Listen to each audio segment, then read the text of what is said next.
लोकसभा चुनाव से पहले राज्यसभा का भी चुनाव इंटरेस्टिंग नजर आ रहा है। यूपी और बिहार में तो एक एक सीट पर मार चल रही है। अगर यूपी की बात करें तो ऐसा लगता है कि यूपी की 10 सीटों में से 7 पर बीजेपी अपना कब्जा जमा सकती है, वहीं 3 पर सपा जीत का झंडा लहरा सकती है। लेकिन जब से आरएलडी ने पाला बदला है, ऐसा लग रहा है कि सपा 3 सीटों पे नहीं बल्कि 2 सीटों पे ही मुश्किल से जीत हासिल कर पाएगी और तीसरे सीट पर जो कि सपा जीतने वाली थी, उस पर बीजेपी आज अपना उम्मीदवार घोषित कर सकती है। सूत्रों की माने तो बीजेपी नामांकन के अंतिम दिन यूपी के राज्यसभा चुनाव के लिए अपने 8वें उम्मीदवार का ऐलान कर सकती है। चर्चा है कि बीजेपी संजय सेठ को चुनावी मैदान में उतार सकती है। यूपी से बीजेपी ने अगर 8वां उम्मीदवार उतारा तो सपा के लिए अपनी तीसरी सीट निकाल पाना मुश्किल हो सकता है। अब ऐसे में बीजेपी का जीत गणित क्या होने वाला है यूपी के राज्यसभा चुनाव के लिए, उस पर भी एक नजर डाल लेते हैं। सबसे पहले देखिए, यूपी विधानसभा की स्ट्रेंथ इस समय 399 सदस्यों की है। 403 सदस्यों वाली यूपी विधानसभा की 4 सीटें रिक्त हैं। वर्तमान संख्या बल के हिसाब से राज्यसभा की एक सीट से जीत सुनिश्चित करने के लिए प्रथम वरीयात के 37 वोटों की जरूरत होगी। एनडीए का अंगणित देखे तो बीजेपी के 252, अपना दल सोनेलाल के 13, निषाद पार्टी के 6 और ओम प्रकाश राजभर के सुहलदेव भारतीय जनता पार्टी यानी सुभाषपा के 6 विधायक है।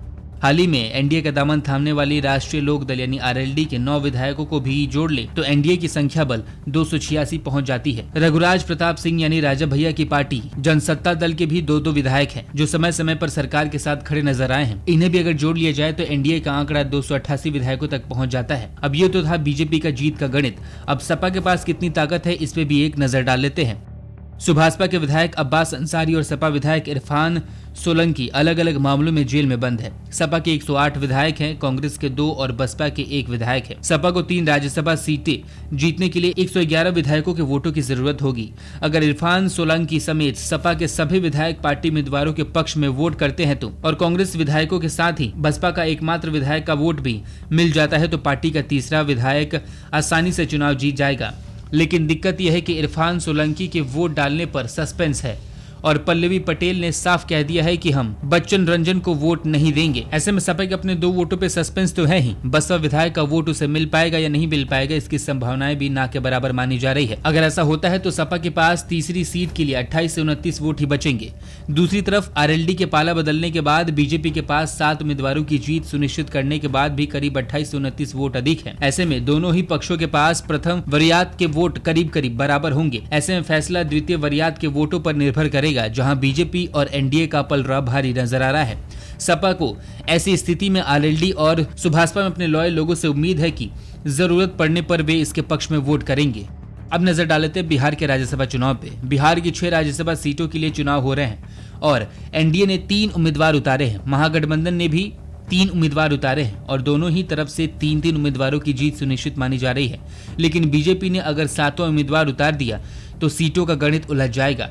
चर्चा है कि बीजेपी संगठन में कोषाध्यक्ष राकेश तिवारी को टिकट दी जा सकती है। अगर ऐसा हुआ तो महागठबंधन का गणित कैसे उलझ जाएगा, ये समझने के लिए विधानसभा और एक सीट पर जीत के लिए वोटों का अंगणित भी समझना जरूरी है। आइए उसे समझ लेते हैं। बिहार विधानसभा में एनडीए के पास 130 विधायकों का समर्थन है और एआईएमआईएम के एकमात्र विधायक को भी जोड़ ले तो विपक्षी गठबंधन के साथ 112 विधायक है। एक सीट पर जीत सुनिश्चित करने के लिए 35 विधायकों के वोट की जरूरत होगी और ऐसे में दोनों ही गठबंधन को जीत के लिए 105 विधायकों के वोटों की जरूरत होगी, जो वर्तमान संख्या बल के लिहाज से दोनों के पास है भी। अब पेच ये है कि एनडीए के पास अपनी 3 सीटें जीतने के बाद भी 25 वोट अधिक है और उसे एक और सीट जीतने के लिए 10 विधायकों की जरूरत होगी। महागठबंधन के पास भी एआईएमआईएम विधायक को लेकर 7 वोट अधिक हो रहे हैं।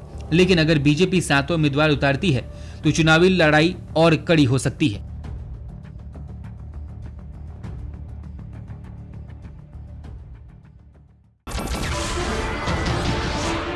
नमस्कार, मैं हूं मानक गुप्ता। अगर आपको हमारा ये वीडियो पसंद आया हो तो इसे लाइक और शेयर जरूर करें और हां, हमें सब्सक्राइब और फॉलो करना ना भूलें ताकि आप देश और दुनिया की कोई खबर मिस ना करें। तो जुड़े रहिए हमारे साथ और देखते रहिए न्यूज़ 24।